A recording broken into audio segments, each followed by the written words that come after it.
જીગર સરે થાય ને એટલું બધું મોટિવેશન મને આપતા અને એમને મારે કોઈ વિષય ના હોય તો બી રોજ નીચે આવે ને કઈ વાત એવી કરે મને હસાઈને જ જાય અને કોન્ફિડન્સ વધારવામાં એમનો વધારે હતો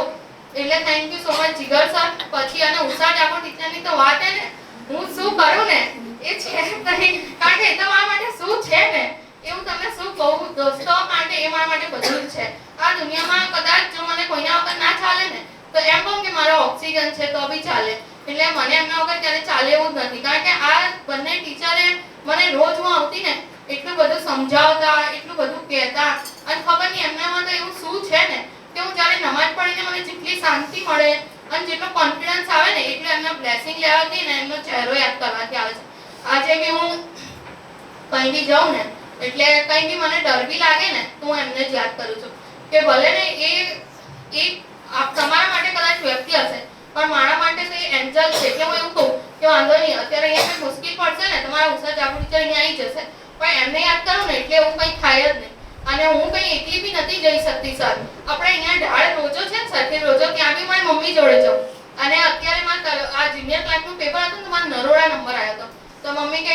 એકલા જશો મેં કહ્યું જઈશ મારા સર ટીચરના બ્લેસિંગ છે ને બધામાં જઈશ હું એકલી જ જઈશ. અને એક વાર તો હું ત્યાં જોઈને બી આવી એક્ઝામ પહેલા જ કે મારું સેન્ટર કેટલું દૂર છે તો પછી પ્રોબ્લેમ ના થાય તો જોઈને બી આવી ગઈ. ત્યારે મારા પપ્પા જેમ કહેતા હતા કે એકવાર તો મળવું પડશે એવું તો શું છે આ સર ટીચરમાં કે આટલું બધું. પછી એક એફડીના પ્રિન્સિપલ છે ને એ બી અમને મળીને ગયા એ બધા એવું જ કે હું જ્યારે એમની વાત કરું કે ખબર નહીં પડતી એવું તો શું છે કારણ કે બધા મને પહેલા સમજીને થાકી ગયા હતા અને ખબર નહીં શું હતું ને તો ભણતી નથી કે આટલું બધું આમ ડર હતો મારા અંદર.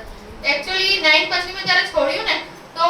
એક કહેવાય ને મને એટલું બધું ડર હતું ને કંઈ એ જ નહીં ભણવાનું પણ અહીંયા હું જ્યારે આવી ને તો આજે હું તમારી સામે જ છું તમને બી ખબર તો પડે ને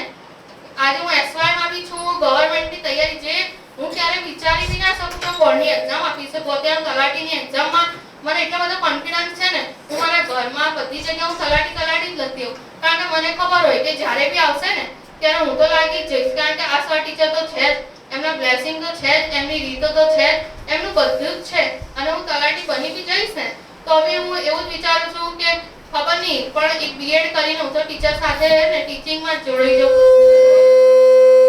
માઈક થાકી ગયું લાગે છે.